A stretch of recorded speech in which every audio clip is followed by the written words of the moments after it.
don't know if I've seen someone with the drive and passion to make it in the industry like I've seen with you. Cutthroat. It's very, up and down roller coaster of emotion. He knows his stuff.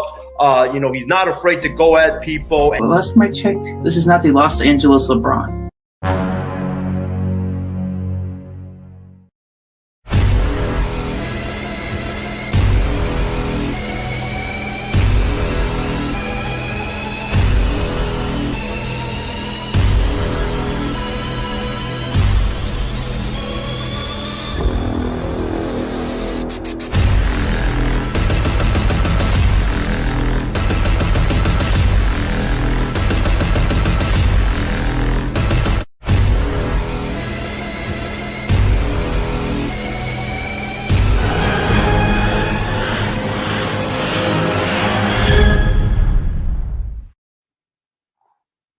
What's up, folks? John Allcorn here for the John Allcorn Show and the God Over Money Entertainment Network. It's such an exciting day of the NFL games from start to finish. Thank you all so much for the support on the people that tuned in on the Colorcast app. And it's more important. People say they love your content and everything else. It's not the same because I love the approval of people and man.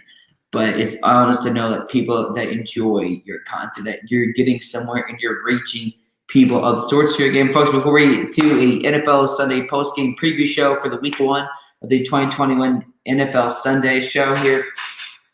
Fortunately, right now, YouTube has decided to remove my recent video for spam and malpractice here. So, folks, again, hopefully we can get that repealed because, unfortunately, if we're not able to get that repealed, that video will be removed and that will be one strike on my channel. Anything after that, I won't be able to post for a week. So keep praying for that. Keep hitting up YouTube because this is the second time in a couple of weeks this has happened on the John Allcorn Show YouTube page and the God Over Money Entertainment Network YouTube page. This is not by accident, but it doesn't matter. Even if we have to go live on just MySpace, or if that's somehow still active on the servers, we're going to get this content out there. It doesn't matter what YouTube tries to do, whether it's talking about God or faith. I'm not going to stop that. So don't even try it to YouTube here. But folks, as I do before every program, we get back into that. Let's get into tonight's prayer break.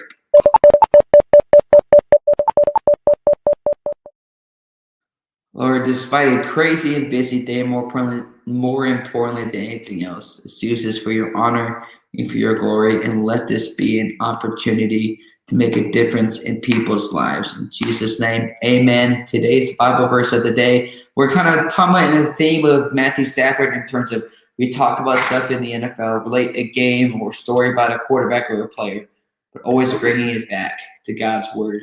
Either it's on your Bible on your phone or the actual physical Bible itself here. We're talking about Deuteronomy chapter 5. Honor thy father and thy mother, as the Lord thy God hath commanded thee. Disrespectful actions of children, no matter their age, are appeared by God. There is no place that's worse to see the disrespectful actions of children than in a homeschooling family. Kind of going to Jesus and God's story here. You talk about David and Goliath. You're like, David, you too sure. Goliath is way too strong. He's way too big. There's absolutely no way that you can beat him. He's too tall. They're disrespecting him because of what the obstacles look like. And the point of that is, despite the obstacles, no matter what the obstacles looks like, it does not matter because God has the final say. It's like people that are critical of Matthew Stafford. Well, how about Matthew Stafford in week 1? We will talk about that on the final game, NFL Sunday action here. We're going to get into it right now on the God Over Money Entertainment Network. The first game we have today, folks, is the Seattle Seahawks versus the Indianapolis Colts. Russell Wilson, like I've been saying, first quarter type of team, 4 touchdowns, and some people could arguably say the best deep thrower in the NFL right now. We can maybe have a debate about that with Matthew Stafford with his new team in the Los Angeles Rams here. But again, folks, what we see early on in the first quarter of games for the Seattle Seahawks, Chris Carter is playing phenomenal. 16 carries, 91 yards, averaging almost 6 yards per carry. No touchdowns, but the numbers were very effective. yards per carry, and the amount of carries on the day. Russell Wilson is playing phenomenal. Again, I wasn't necessarily questioning like the interior defensive line for the Indianapolis Colts here. For me, it is the passing attack here because who do you really have? Last year, they brought in Woods from the Vikings a couple years ago. That didn't work out. I believe he's retired. I'm not really too sure. But the passing attack for the Colts, you're going to have to get better. But at the same time, you look at it, Tennessee lost this week. The Jaguars aren't looking too good. The Houston Texans played phenomenal today and destroyed Trevor Lawrence and the Jacksonville Jaguars offense, forcing Trevor Lawrence to have 3 turnovers. But we'll talk about that later in tonight's episode of NFL Sunday Recap, Week 1 here. But it still says Seattle Seahawks are going to get it done on the offensive side of the ball. But the key is going towards later in the season. Can the offensive line hold up? Can the defense match the production of what Russell Wilson, DK Metcalf, and Tyler Lockett are trying to do? Who knows what's going to happen, but a great first game here. The running attack, the passing attack. We're loving what Russell Wilson is doing. The on-the-field chemistry between a quarterback and a receiver is key, and that is shown between Russell Wilson and Tyler Lockett. Love what the offense is doing. I love what the defense is doing. But this offseason or before the trade deadline, the Seattle Seahawks need to trade Rashad Penny. Like, I'm sorry, folks. I believe the Seattle Seahawks drafted him in 2018. If I look it up right now, Rashad Penny. Well, I don't remember what year he was drafted, but this is absolutely insane. This guy was supposed to be – he was the 27th overall pick in the 2018 draft. And how many rushing yards does he have so far in his career? 823. He was supposedly, maybe I'm wrong, supposed to be the guy to potentially replace Marshawn Lynch after Marshawn Lynch retired first season and then went to the formerly known Oakland Raiders, as now they're in Las Vegas and their new stadium now known as the Las Vegas Raiders. He was supposed to be one of their guys, the running back. But as you see, consistently, time and time again, he's either injured or inconsistent. He can't get yards after the catch as a running back. He's not a dual threat. He's not reliable. So the Seattle Seahawks have to make a tough decision to make, not in terms of he's an impact player, but we don't have a lot of money against the cap. The Seattle Seahawks have to make a tough decision here with Rashad Penny. Look at this year, 2018, 419 yards. Okay, went down to 370, 34 in 2020, and had 2 attempts for 8 yards today. 4 yards per carry, fine, on 2 attempts. So the question really is going to be moving forward. Yes, the identity of the Seahawks is the running game and Russell Wilson and Tyler Lockett, but how can they keep up when sooner or later in the season, Chris Carson's either going to fumble the football or get injured? Who else are going to rely? They're going to let Russell Wilson run the football the entire time and Chris Carson can't get it done. And you can't trust Rashad Penny to stay healthy and consistent. That's not a recipe for trying to get to the playoffs. Trying to win a division in the NFC West, which factually is the toughest division in football this year, with the Rams, the Seahawks, the Niners, the Cardinals. Cardinals played phenomenal today. We'll talk about that in just a minute on the John Allcorn Show. And hopefully this video doesn't get flagged on YouTube. But they're going to have a tough division this year. And every single mistake for Seattle and Russell Wilson, it matters more than it does necessarily the Dallas Cowboys in the NFC East, because you're in such a tough division with the Niners winning today, with Seattle winning today, with the Cardinals winning today. The question is, and how great the Rams played today with their new quarterback, Matthew Stafford. Time to put respect on his name. Phenomenal play by the Seattle Seahawks. If they can keep this going, let's see how it works. But going to the Colts side of the zone, Carson Wentz is staying fully healthy here. 25 of 38, 251, and 2 touchdowns. If Carson Wentz can keep this up, they do the Colts though. Yes, we know if he stays healthy, he can be very well. Him and Frank Wright is going to be phenomenal here. The question is, though, do the Colts really need Carson Wentz to be that 2017 self? Can they do the running game? Let him throw for maybe 250, 315 yards a game, but the defense can completely get it done on their own with the running attack. Carson Wentz, this offense is different than necessarily the Tennessee or the Jaguars, where the offense is set for the Jaguars. Trevor Lawrence has to have 250, 300-plus yards per game. Yes, you got Marvin Jones. You got James Robinson, who has some decent carries in today's game versus the Houston Texans. And unfortunately, they could not beat the very fun defense of the Houston Texans today. How are they going to be able to keep up? Can Carson Wentz keep up this pace? Remember, folks, there's an extra game, an extra week 17 more weeks, 16 more games. Can the Colts, Carson Wentz, and the Indianapolis Colts offense keep this up? But even if the Colts can keep this up, can the Carson Wentz stay 100% healthy? Folks, I don't have a definite answer of that, but let me know what you think. For anybody that watched the Seattle Seahawks or the Indianapolis Colts game, let me know your thoughts on that. And Alex Perez from the Bear podcast, the Cowboys Talk podcast says, John, what's up, my man?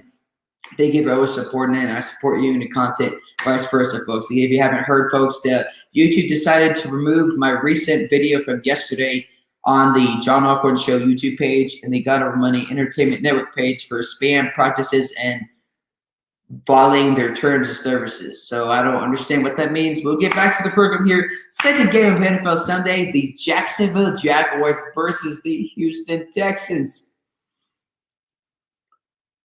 There was a lot of surprises for me, and there was a lot of shock factor. Tyrod Taylor played arguably one of his best games in his career. Now, we can make an argument of, like, yes, this division is tough, and Houston, they're going to have to play even better moving forward, even though they played phenomenal today. Brandon Cooks. Some people say he's past his prime, but Brandon Cooks played phenomenal today. Early on in the game, when they were at the 25 to 30-yard line, Tyrod Taylor, beyond that, he throws a deep 30, 40-yard pass to Brandon Cooks. There are two Jaguars defenders around him. And Brandon Cooks still manages to dive up in the air, jump up in the air, and catch the football. And then later in the game, a 40, 50-yard pass from Tyrod Taylor yet again. Then Brandon Cooks catches it again and nearly had 4 receptions for over 100 yards already in the game, 1 or 2 touchdowns. So if you had Brandon Cooks in fantasy, awesome. I don't know if anybody had Tyrod Taylor in fantasy football, but you definitely got a lot of points in the game. Tyrod Taylor looked great. Philip Lindsay looked great. Danny Amendola. But let's talk about this here more on the Jaguars side of the ball, and then we get to the Texans side of this. Like I said, folks, the Trevor Lawrence and Jaguars offense, Trevor Lawrence has to throw for 300-plus yards a game. Now, you can make the argument, was the Jaguars offense that bad, or was it how great the Texans defense played? I really think to a certain extent could be how very productive the Texans defense was, but this has still been an issue for the Jaguars for many years, folks, is that you cannot expect, like you've seen this before, the Jaguars offensive line. The Jaguars offensive line is a problem. Blake Bortles, Blaine Gabbert, Mike Lennon, Gardner Minshew. You got pressure by the defense, especially Trevor Lawrence throwing 3 interceptions, throwing the ball 51 times. You shouldn't ever. You're a rookie quarterback of team, especially in Jacksonville, or how bad an offensive line is. Your rookie quarterback should not be throwing the ball 51 times. Urban Meyer, I don't know absolutely what he was thinking in any way, shape, or form. 3 touchdowns, but also had 3 interceptions on the day. And unfortunately, Justin Reed with 1 or 2 of those interceptions, Justin Reed played phenomenal here. What we're seeing here is that this Texans defense can play well if they decide to. They decided to play well today. Even on top of that, the Jaguars had a kick, a field goal, that was blocked by the Texans defense. So effectively, the Texans stopped the strong running game of the Jaguars total. If you look at their top players, let's say 16 carries for all their mobile players. James Robinson, Carlos Hyde, 1 play from the Chanel Jr. I would probably butcher that name. Trevor Lawrence had 1 carry for -2 yards. So your top 2 running backs for the Jaguars right now, of course, Travis Etienne is out for the year with a torn ACL. 14 total attempts total. So 7 total carries for Carlos Hyde and 7 for James Robinson if you divide those simple numbers. Only 69 rushing yards total from Carlos Hyde and James Robinson together. So Carlos Hyde averaged 34.5 yards in this game rushing, and James Robinson averaged 34.5 rushing yards carrying in this game against the Texans defense. We saw what the Texans did in the preseason game, blocking 2 field goals or 2 kicks from the Tampa Bay Buccaneers. The Texans defense did it again today. Jaguars had opportunity to get from the lessen the lead that the Texans had on the Jaguars with the field goal. And, of course, the Texans defense yet again blocked it. It was absolutely no good. The passing attack for the Jaguars defense couldn't get it done.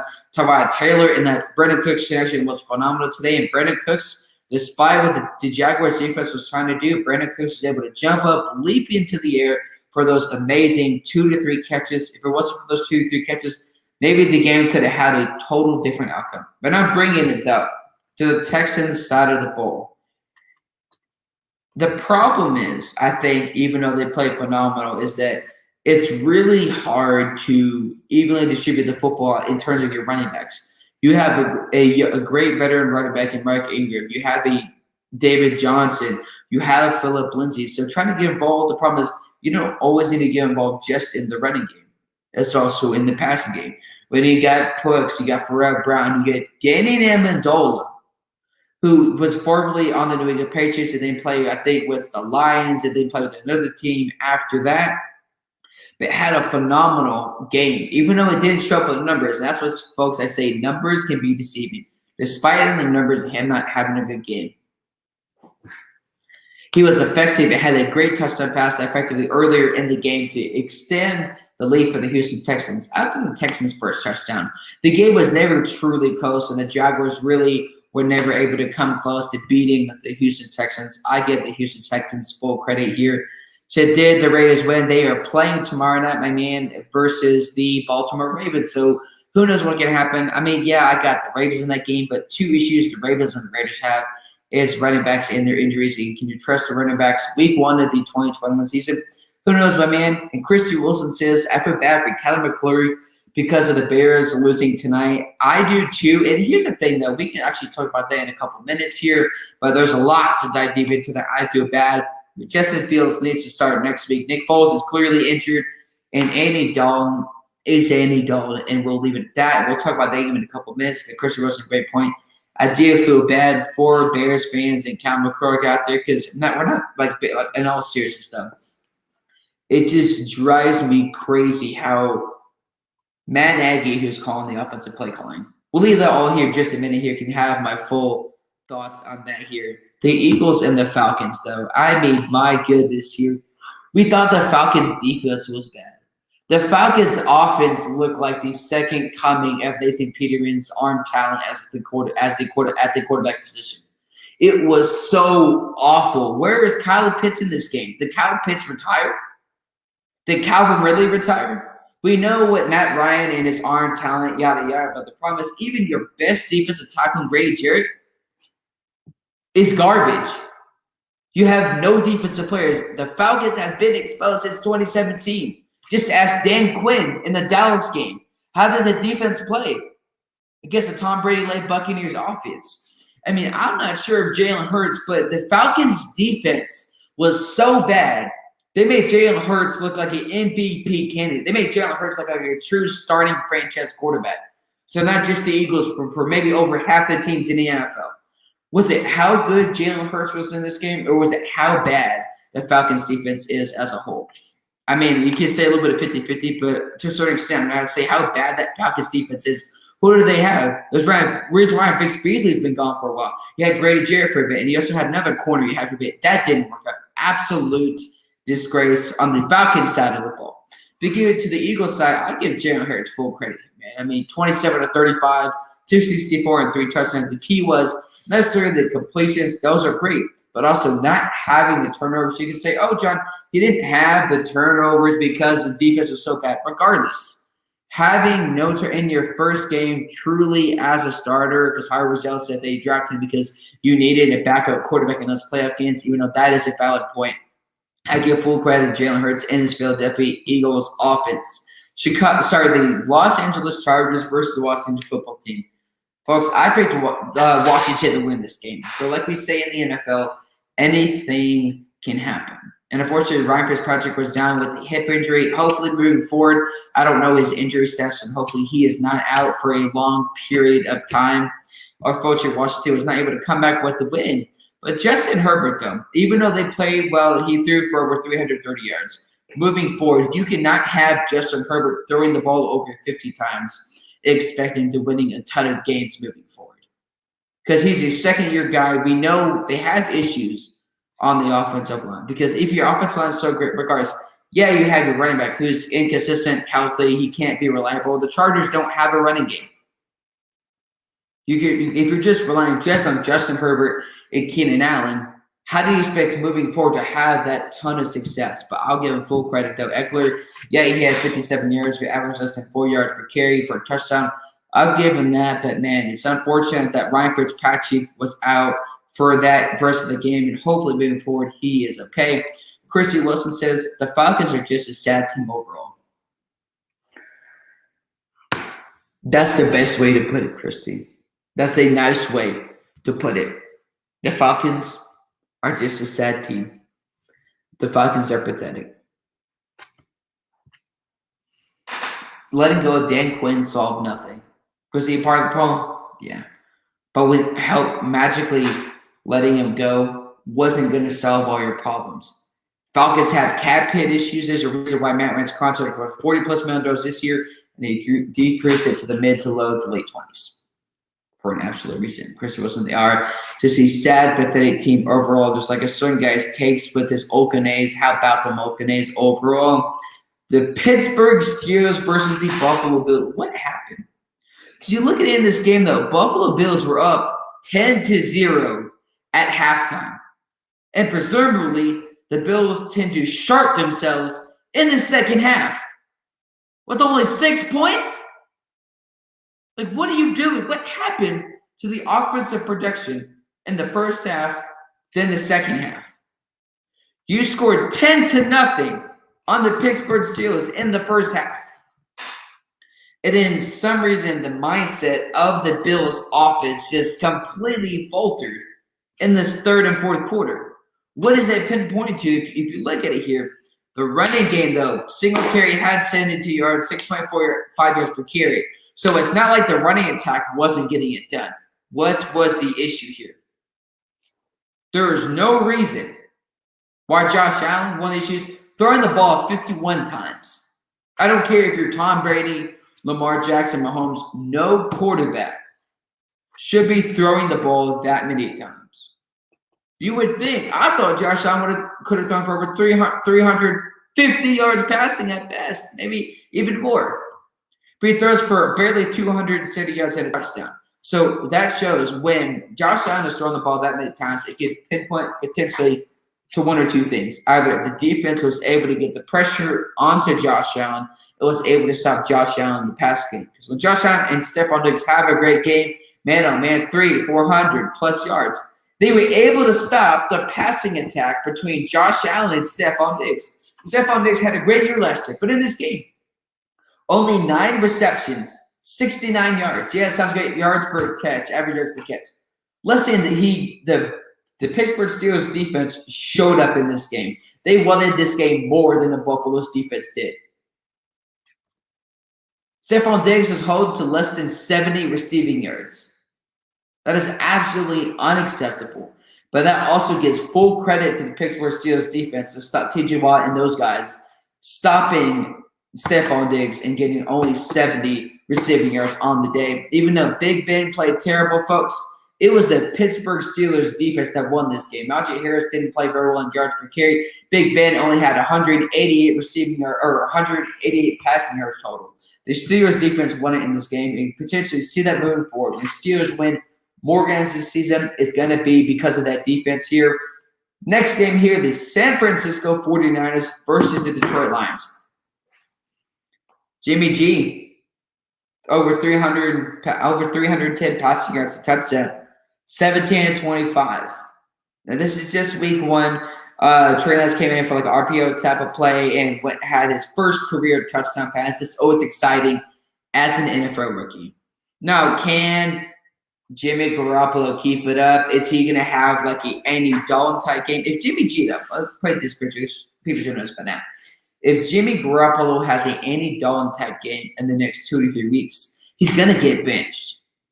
I mean, look what Andy Dalton did in this game. And we'll talk about that in a couple of minutes, even if we kind of cover that on the Colorcast app. Jared Goff and the Detroit Lions. despite nearly coming back in this game and outscoring San Francisco by 13 points in the fourth quarter. Unfortunately, it wasn't enough due to San Francisco were also scoring 24 points in the second quarter. The Niners did win today. Chris, you're right. Isaiah's probably on the high right now with the Niners winning today. They won. They played good. Well, two things. Jason Verrett tore an ACL. Also, DBG, who you don't like, which I get, over 300 yards passing. Here's the problem. San Francisco barely beat Detroit. You look at it from the Lions' point before we move on. San Francisco barely beat Detroit. And who does Jared Goff have to throw to? Oh, let's look at this. T.J. Hawkinson, DeAndre Swift. DeAndre Swift had over 8 yards per catch, per reception, and had a touchdown passing. So you had T.J. Hawkinson, DeAndre Swift, Jay Williams. Those are your top receivers in this game, and they were nearly able to come back against, according to Isaiah, supposed Super Bowl winning team, Super Bowl contending team, to say the least. I give full credit for the Niners winning this game, but I give more. This is more victory for the Lions than it is a more victory for the Niners, because you almost came back against a playoff team despite having the weapons or the non-weapons that Jared Goff and the Detroit Lions have right now. Threw the ball almost 60 times. And almost able to come back. Give him full credit, though. But this next game, folks, as we wrap it up here, could say I'm surprised. I am very shocked. The Minnesota Vikings not just lost to the Bengals in overtime on a game-winning field goal. What went wrong? It wasn't because of Cousins. He threw for over 350 yards, 36 of 49, 2 TDs. Obviously, you say Dalvin Cook, 61 yards for 20 carries. Only 3 yards a carry. Wasn't the most effective in the running game, despite having the touchdown. The defense for the Vikings lets him down. I'm not here to make excuses. I'm not here to say I'm a Cousins or Minnesota Vikings fan, because I'm not. I'm a Denver Broncos fan for life. And here's the problem. How did the Bengals, despite how bad the Vikings defense played in this game, can you name one great or one at least elite or decent defensive player for the Cincinnati Bengals? Nobody. Geno Atkins gone. Hasn't been in this prime in multiple years. William Jackson, I believe, is still there, but if not, gone. I'm so glad Joe Burrow is okay for right now. Even though we've been to this before, we shouldn't have judged it Jamar Chase, but Jamar Chase had five receptions for 103 yards and a touchdown. So if you had him on fantasy, played very well for you. We know that. But it's just showing, despite the lack of defensive talent for the Bengals, you can see in this game and some of the games moving forward, the Joe Burrow and the Jamar Chase connection is very exciting, but ultimately it's not going to get the ultimate destination that the Bengals want. It's a potential winning record. Because you listen to Joe Burrow and giving him what he wants versus what we need. And when we're growing in a walk with God or with the NFL franchise, whatever it is, getting what we want isn't going to help us grow. Getting what we need is going to help us grow. Whether it's a quarterback or in your faith, whatever it is, getting what you want is not what you need. Understand the difference. Bengals listen to Joe Burrow. And yes, they won this game. They played great. But moving forward, you're not going to beat teams like this, like a potential playoff team like this, again this season. So who knows? No way, no how. Revenge Tour Part 1, folks, as the New York Jets fall against the Carolina Panthers. I'll summarize this real quick before we move on to our last couple of games. How do you think it felt between Sam Darnold and Robbie Anderson when Sam Darnold throwing a touchdown pass to Robbie Anderson? Both former teammates of the New York Jets. Robbie Anderson, undrafted free agent to the Jets in 2016. Signed with the Panthers last offseason. The Panthers were already up 3-0. That was giving the edge 10-0. How do you think that felt? That felt awesome. Not because they had a vengeful attitude, but because how good it feels when a team doesn't believe in you and you go to another team and you beat that former team that says, without saying it, we don't believe you. That has to feel good on some type of level here. And Christy, I agree here. Isaiah is on a high in terms of talking the San Francisco 49ers barely beat the Detroit Lions. Christian Wilson also says, and I second this, I think, like a lot of NFL fans out there, I'm just glad that Joe Burrow didn't get clobbered in this game. I agree, because moving forward, I would expect Joe Burrow to not get clobbered at all this year. That's an unrealistic expectation. And Christian Wilson, you pretty much hit the nail on the coffin. The Jets deserve to lose that game against the Panthers. Well, of course they did. You had all the chance to come back in this game. Robert, Zach Wilson, Corey Davis, what happened? Who knows? You deserve to lose that game here. Who knows if Sam Darnold is the future for the Carolina Panthers or not? It's just week 1, 17 more weeks to go, and 16 more games here, folks. Now going to the Arizona Cardinals. My goodness. Like I said before the season, we have no question of the talent on the offensive side of the ball.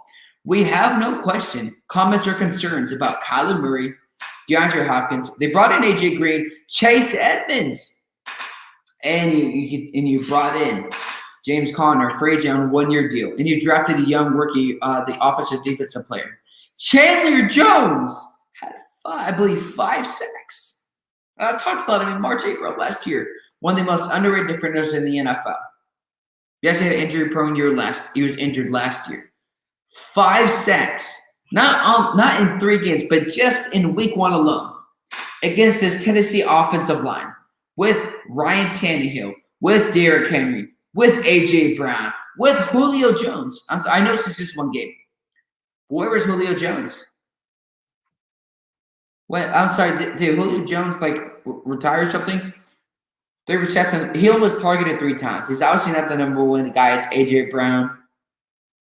But only 3 receptions for a great veteran receiver in Julio Jones. That just doesn't make any sense. But just looking at the highlights for Kyler Murray's side of this early on, I believe, in the first quarter, the Titans defense just seemingly couldn't find a way to tackle or to pressure Kyler Murray. Kyler Murray uses juke him out, come over here, juke him out, come over here, juke him out, and come back over here. It throws the ball for the first time. We know he's a good passer. We know he's a good runner.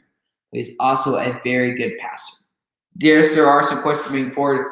Can Cliff Kingsbury take this Arizona Cardinals team to the playoffs? Who knows? But Kyler Murray, 4 TDs, 289 yards passing. Some people laughed at me in a certain fantasy football league. I drafted him first overall. Well, not first, but with my first pick in the fantasy draft, I picked Kyler Murray. Today, I got almost 60-plus points.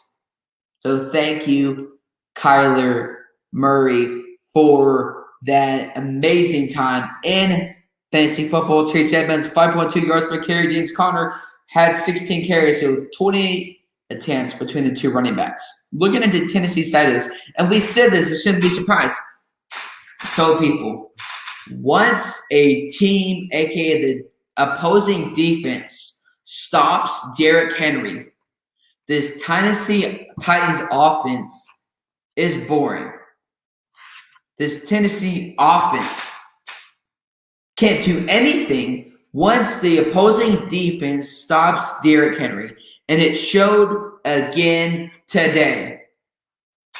Less than 3.5 yards per carry. There's no doubt he's still the best running back in the NFL, but that's the thing. There will be games where certain opposing defenses will stop Derrick Henry. And once they do, the Titans offense does nothing, which explains why Ryan Tannehill had only 212 passing yards on the day. But folks, we will be back here in just a minute as we take a quick commercial break.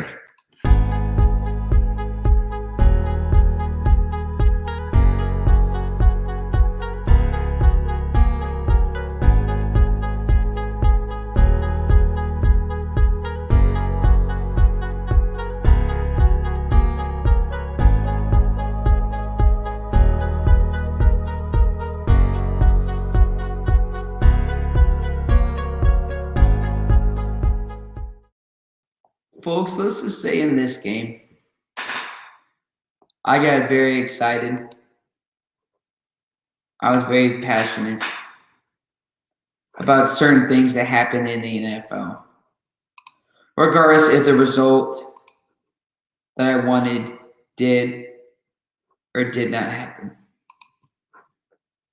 The Kansas City Chiefs versus the Cleveland Browns, I said, was the game to watch. I picked the Browns to win this game. I thought easily the Browns had a chance. But this is why I say, folks, never count out Patrick Mahomes and the Kansas City Chiefs. Anytime we do, what will go wrong has gone wrong. Never doubt the Kansas City Chiefs here, and I will read some of these comments as I get one of these videos in here. So Sam Darnold, James Gonzalez says from the chair with James Gonzalez, his podcast on YouTube. Sam Darnold must have felt good about that win today against the Jets. Couldn't agree more, my man. James Gonzalez says, hey, hold up. I know it's one game, but Titans looked awful on both sides of the ball. Couldn't agree more. And James Gonzalez concurs with me also. Murray was a boss today, and Hopkins did his thing. I agree with James Gonzalez. I had, in one of my fantasy football leagues, I had Kyler Murray as my starting quarterback in my fantasy football leagues, almost 60 points from Kyler Murray today. So, Kyler Murray, I thank you so much for helping me in one of my fantasy football leagues today. In one of my other fantasy football leagues, I also had a certain other NFL quarterback. So that was, without a doubt, exciting in every way, shape, and form here, folks. But, man, certain moment was excited about. The Kansas City Chiefs of the Browns game, we knew was going to come down to the wire. But the key is whether it was the Chiefs winning or whether it was the Cleveland Browns. It was either kind of two things. A simple offensive mistake at the last minute or a small defensive mistake at the last minute. Rather it's for the Chiefs, rather it's for the Cleveland Browns. And folks, unfortunately, it was a last-second mistake by the Cleveland Browns offense. We can blame whoever we want. Unfortunately, the outcome wasn't what I thought it would have been. Today, the Kansas City Chiefs beat the Cleveland Browns, but again, not a shocker. I've seen this before, and I used to doubt Patrick Mahomes in terms of when they see the Chiefs the AFC Championship game in 2020. So, it's the Titans are winning this game. This is over and blah blah blah. But clearly, I was wrong. But today, I said, I know the Browns are up. The Browns are going to win this game. But no. Patrick Mahomes and the Chiefs found a way to come back in this game. Folks, you know, I get excited. I get very passionate about football. There shouldn't be any question of the sorts. Maybe there's a certain video that y'all saw out there about a certain player getting sacked in the Cleveland Browns game. Y'all know my excitement and my passion. So excuse me, folks, as I get that video loaded up. Turn your video audio a little bit down because it is definitely a loud replay there of the sorts.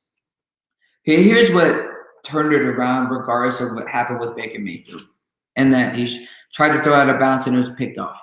What happened earlier in that game, Nick Chubb fumbled the football. And when you give the Chiefs this much momentum, especially on the defensive side of the ball, you cannot fumble the football when you have a chance to come back in this game and actually increase the lead against a team that's been to 2 series Super Bowls and won the Super Bowl against the San Francisco 49ers in 2020. There is no reason why that should have happened. But again, issue for the Cleveland Browns in this game was ball security and decision-making. Baker Mayfield threw for no touchdowns in this game. And that would be fine. But that late interception here, folks. But again, turn down your volume on this. I know the Cleveland Browns lost, but I just get really excited here when it comes to the NFL. So turn down your volume on this video. It's about 7 seconds. Just turn your volume down just a little bit. Mahomes is set! Mahomes is set! Let's go! Let's go! You all know my passion and excitement when it comes to football. But at the end of the day, that Nick Chubb fumble, besides other things, also turned the curve for the Cleveland Browns. Another great game, but essentially close but low scoring. Also an exciting game. An AFC East matchup between the Miami Dolphins versus the New England Patriots. So Tua Tagovailoa had 202 passing yards. Again, the running game for the Dolphins was not very good. Tua Tagovailoa had an interception on the day, but Mac Jones in his first game, 29 of 39, 281 yards. And 1 touchdown. It's just week 1. Let's not freak out. The AFC East is going to be very competitive. So, like I said, the NFC West is going to be the toughest division of football. But, folks, I give the Dolphins full credit. Defense played well because it was a low-scoring game. Mac Jones has some very great throws, but the Patriots have a bright future moving forward. And you just never know, folks, what can happen in the NFL. But my final takeaways from that game is that clearly, I know it's just one game, so let's not freak out.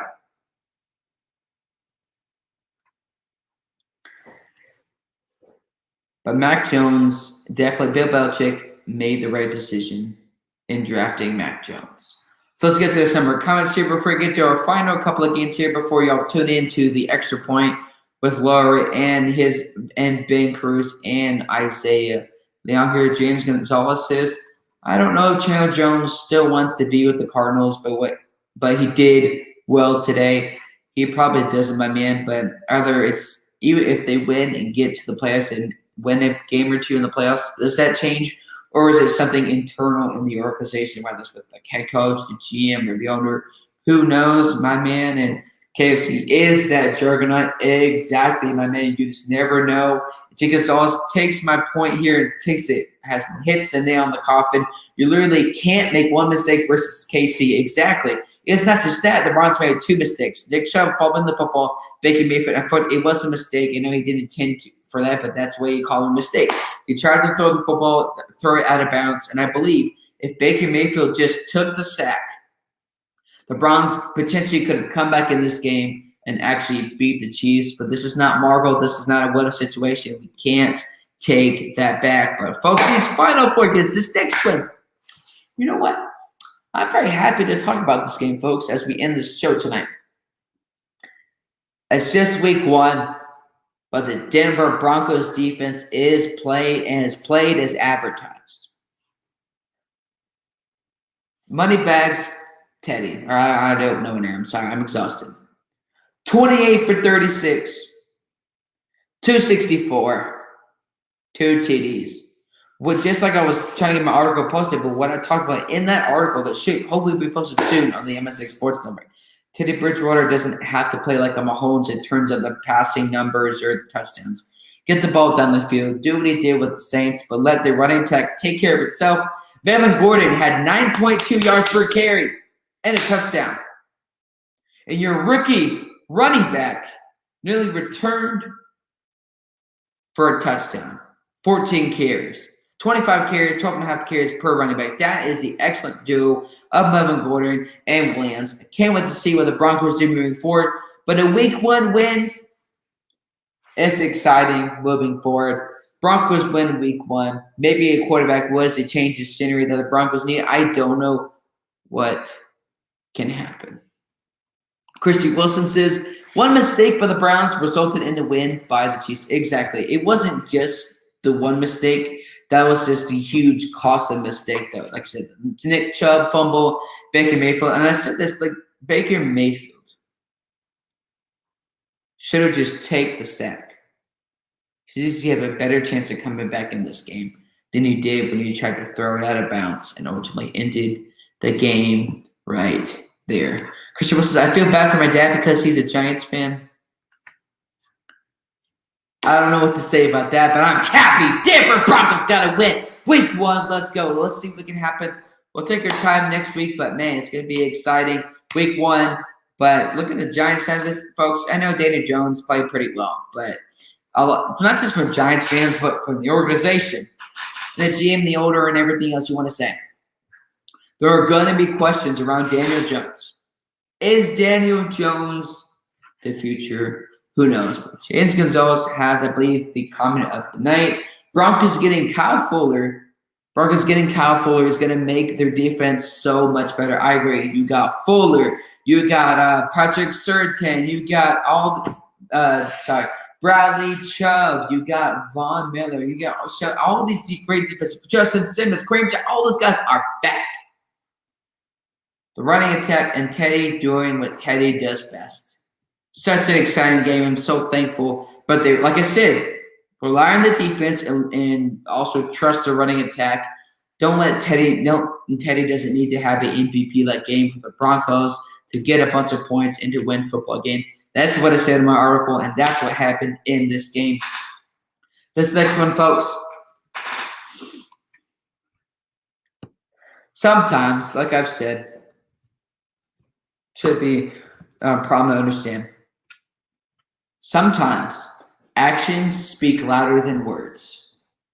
And that is exactly what happened with Aaron Rodgers. We know Aaron Rodgers is done with the Green Bay Packers.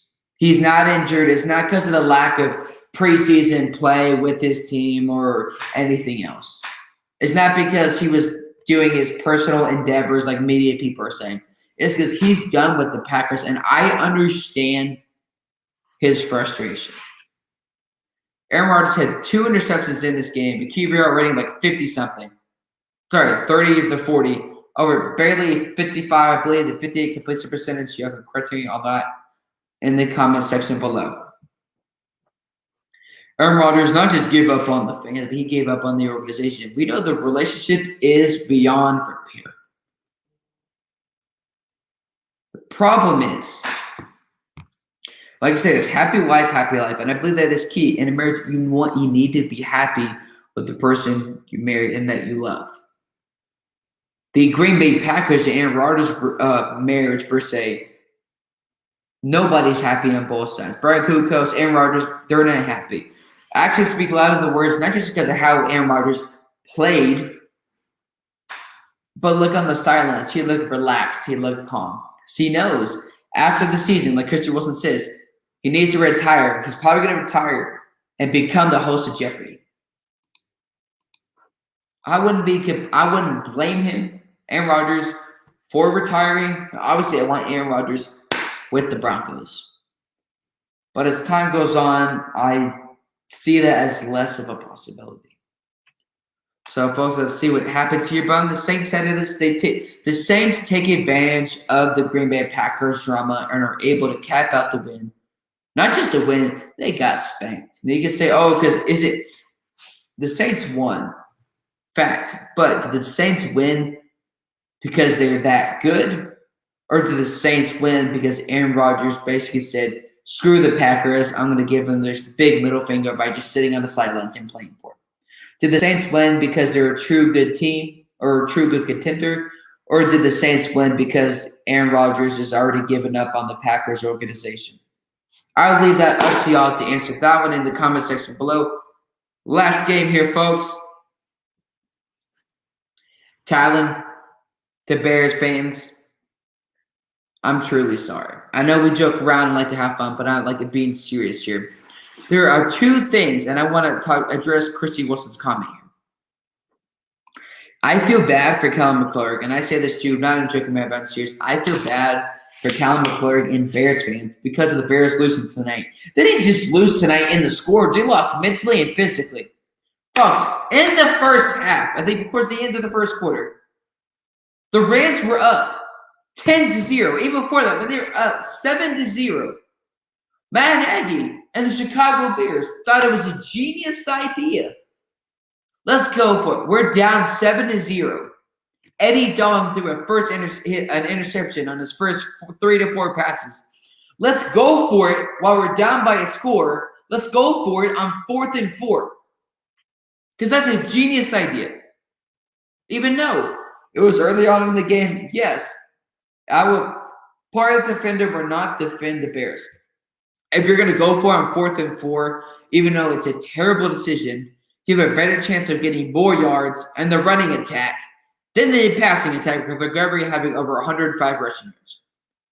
But the Bears go for it on 4th and 4 in the first quarter, a complete dud. They get the ball again. The Bears are down 10-0. And what did the Bears do again on another 4th and 4? The Bears decide to go for it again on 4th and 4. But what does Andy Dalton do on this play? Throws it to a certain receiver. More importantly than that, who is the defender that was close to that receiver? Folks, it was Jalen Ramsey. You don't throw near Jalen Ramsey. Who thought on the offensive play calling it was a genius idea to go for not just on 4th and 4th, but going in back-to-back times on 4th and 4? Who thought in the Bears organization that was a good idea? How stupid do you have to be to think that's a genius idea? Let's go for it. On 4th and 4. Both times, they went 0 for 2. And we're down by 10-0. 34-14. And I told somebody, a great fan and supporter here on the Colorcast app on the Denver Blue 2020, is that Matthew Stafford should finally be getting the respect he deserves. I'm not saying a team needs top 3 receiving weapons, but I'm saying when you give a quarterback the right coach, keyword, when you give the quarterback the right coach and the right weapons. I'm not talking about the best weapons in the league, but when you give the coach when you give the quarterback the right coach, the right system, and the right weapons, that quarterback is going to flourish.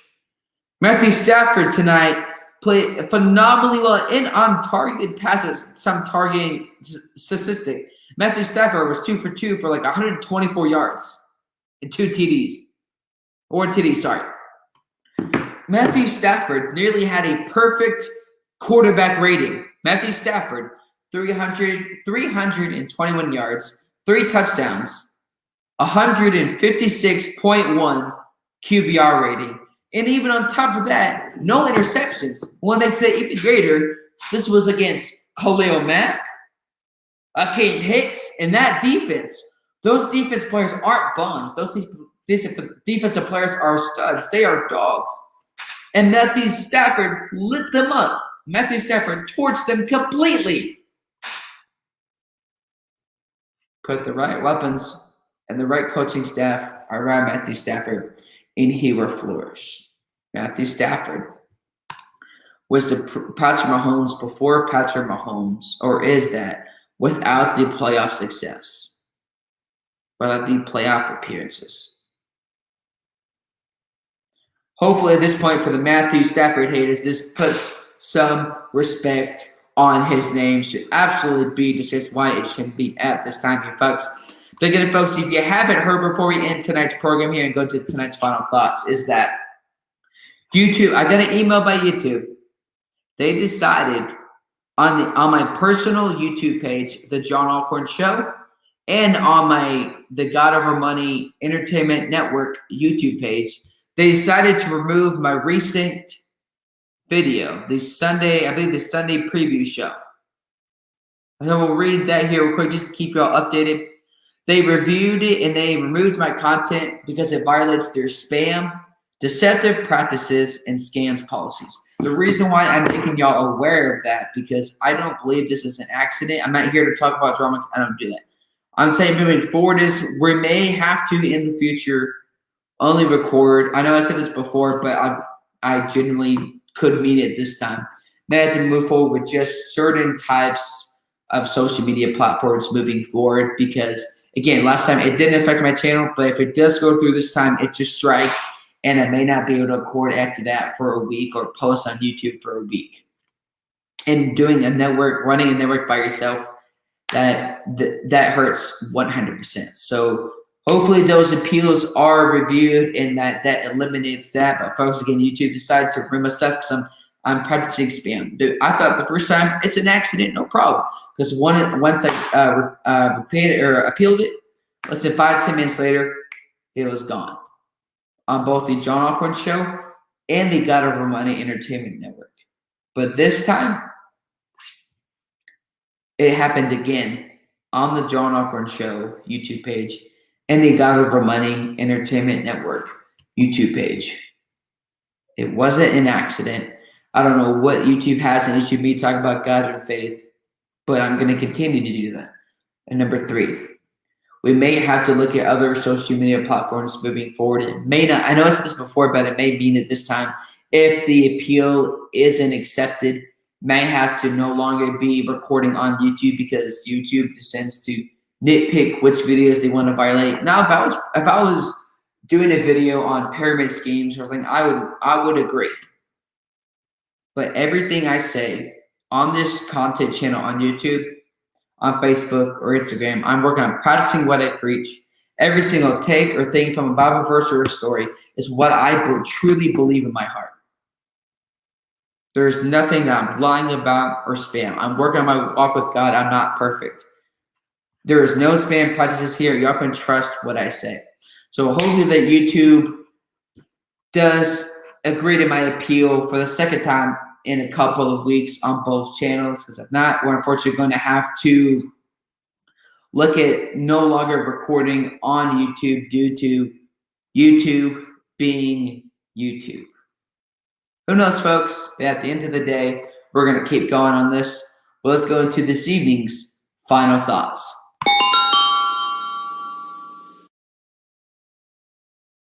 Great action on NFL Sunday, the first NFL Sunday this week on the 2021 NFL regular season campaign. We got Monday Night Football tomorrow night. The Las Vegas Raiders face off against the Baltimore Ravens. It's going to be such a great time here, folks, overall. But I want to thank you all so much for the support here on the content, even on the Colorcast app. For somebody said they were going to tune into all my broadcasts. That definitely means a lot. Thank you to Alex, Ray Bands 310 on YouTube, Christy Wilson, James Gonzalez. Y'all come in every time. It means a lot. And I know it's late at y'all's time. To Isaiah Leong, thank you so much for the support. Y'all know my passion and excitement about football, even if the result I want doesn't happen. Turn down your volume. I just love my excitement and passion for football. Mahomes is set! Mahomes is set! Let's go! Let's go! The same passion and energy, regardless of what YouTube does or not, will stay the same. Truly, thank you all so much for the support. A lot of great show content stuff coming forward. And hopefully that isn't derailed by YouTube being YouTube. But thank you all so much for the support. John Allcorn, peace, and I will see y'all later. Have a good one.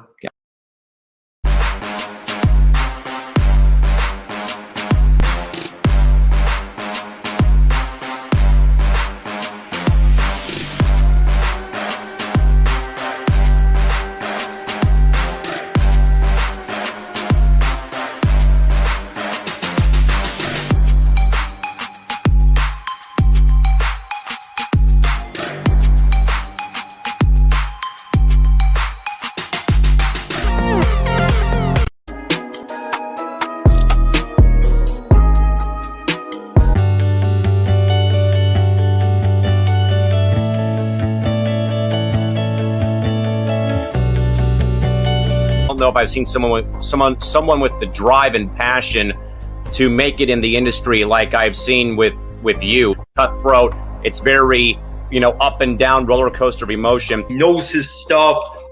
He's not afraid to go at people. Well, last time I checked, this is not the Los Angeles LeBron.